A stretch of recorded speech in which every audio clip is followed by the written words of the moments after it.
Virgo, and welcome back to my channel. How is everyone doing? What's the latest tea? I mean, we already know. It's your favorite transgender witch here, Goth. I mean, obviously. And I just wanted to come on and make a quick video giving my advice on how to get started as a witch in very simple steps and really the basics. Because a lot of times, you know, especially when I was beginning, I feel like you tend to feel really lost. And sometimes there's really cloudy information out there. And I'm here to give it to you straight and from experience. And you know, I was a beginner not that long ago, so it's still fresh, honey, it's still fresh. You know, I'm just providing a few easy steps, a few things that are very important to the core development of a witch when she or he is beginning. I also find that a lot of times witches, when they first start out, will jump really quick into large spells that honestly require quite a lot of mental build-up and experience to handle and properly see through, you know? All spell work is a responsibility that you're agreeing to. First step that I'm going to suggest. Number one. I'm going to suggest that you connect with nature. Connect to Gaia, the beautiful Mother Earth energies. Go out in nature, spend time taking walks in forests, you know, just take as much exposure as you can.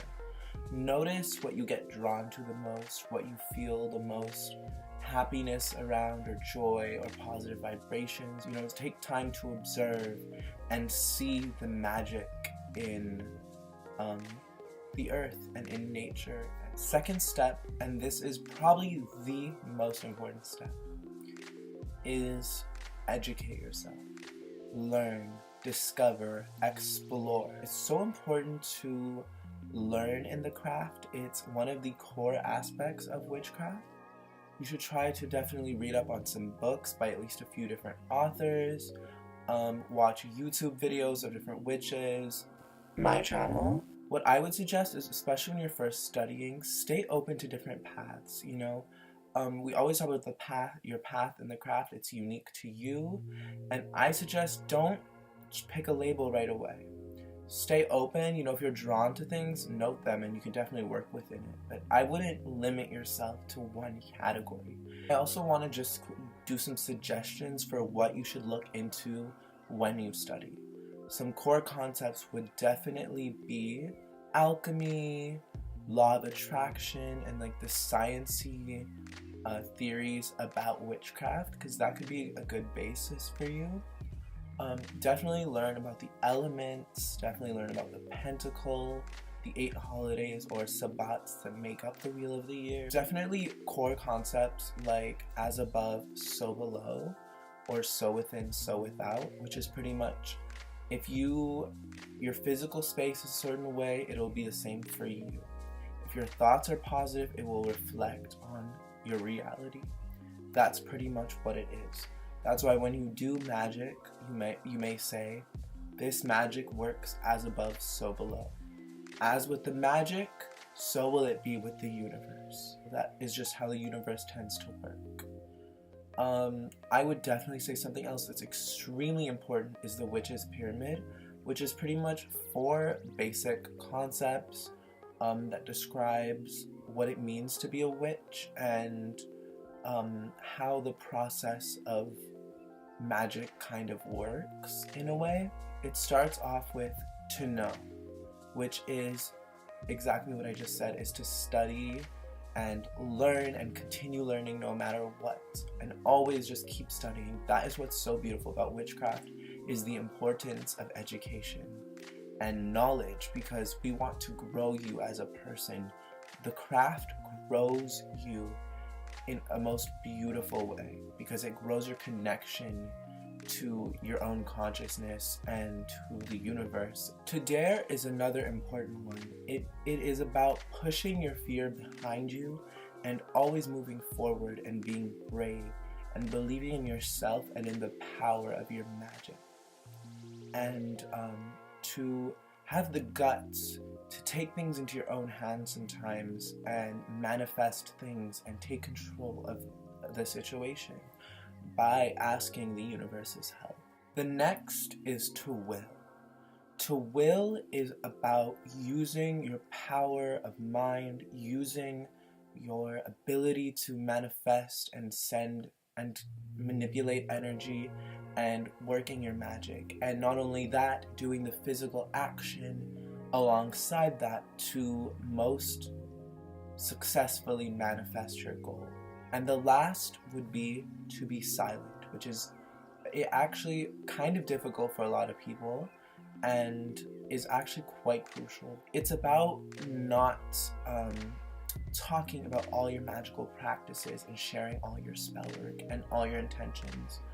And that's pretty important because it's important to have control over your intentions. Their energy can sometimes mess with the energy pattern of your spell work and destroy it. So that's why I would suggest being more low-key with your spell work in general. It's just a really great basis to help guide you throughout your growth. Another really important concept I would suggest is learning to cleanse, bless, and consecrate. So what that means is it's just a 3-step way to visualize any tool that you're using, say salt. And first, cleanse it of all negativities. So that means visualizing and having faith that all that negative energy leaves. Blessing it by deity or universe or whatever higher power is for you, and turning it into a pure white light, and therefore purifying the salt. And the last step, consecrating would mean to give it a purpose. And in this case, with salt, the purpose is to banish negativity. Wherever I throw this salt, negative energy will vanish, and you visualize that negative smoke or whatever it is for you dissipating. And there you go. You've just mastered a very easy 3-step tool that will aid you in most of your magic. You can do this with water, with candles, with everything you do in your craft. Another thing I would say that's really important to learn is the ancient civilization's opinion on magic and the roots of magical practices, because it goes way back. All the ancient civilizations did it. Egypt was notorious for their magic and their uses of crystals. I mean, it was available throughout Europe for centuries. It's always been around. And every culture has its own form of magical practices. Even Christians, they have their little folklore things they do here and there.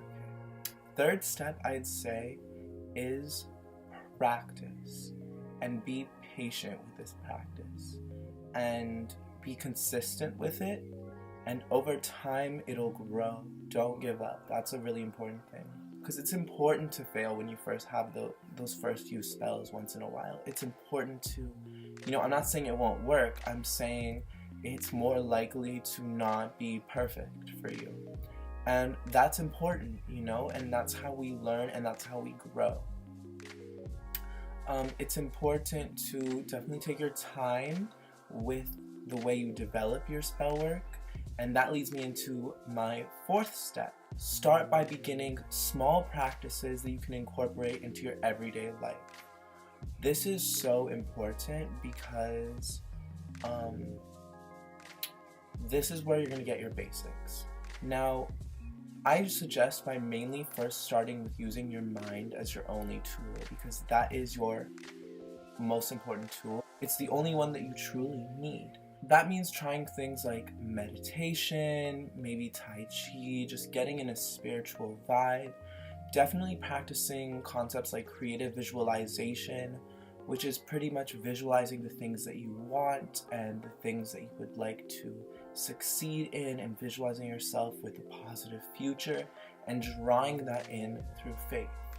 I would say maybe honor deity, ancestors, or spirit in general, whatever that higher power may be for you, and just maybe honoring them by burning a candle for them, lighting some incense, keeping them in your prayers. You can do things by honoring the Sabbats in small ways, the Wheel of the Year, which is pretty much the cycle of the earth and the seasonal changes, which pretty much just honors the cycle of life. That's something that, you know, you should definitely read up on. From there, once you have those activities in place, I would suggest start by using small tools around the house just to try it out, you know, because let's be real, we all love using tools. I would suggest one of the most basic things I think most witches start off with is salt.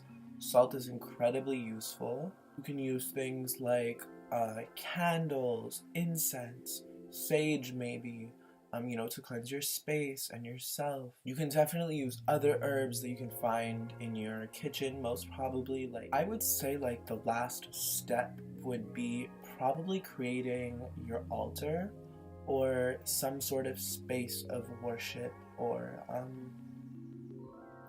a space that you can go to that is the center of your craft in a physical way. But, you know, having a center space for that you can create and change around as you progress in your craft is a great place to start. So yeah, I feel like those were generally the most important steps to have you begin as a witch. You know, as you grow, you'll know what you're more attracted to and what you really want to do on your own. I also want to give you guys just a few tips before I close off.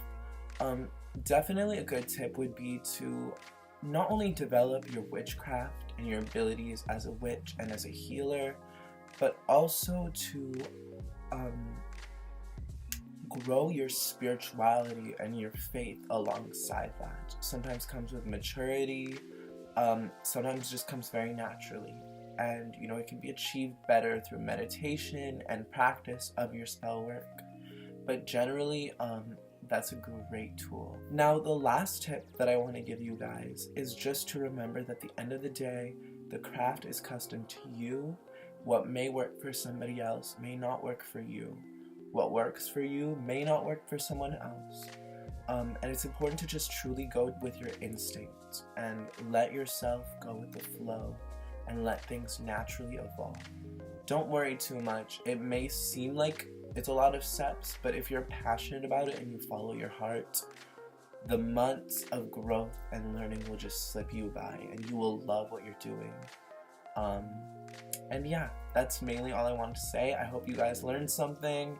If you have any opinions or you are thinking of other good steps for beginners, leave it down in the comments. And if you have video suggestions, let me know. Like, comment, subscribe.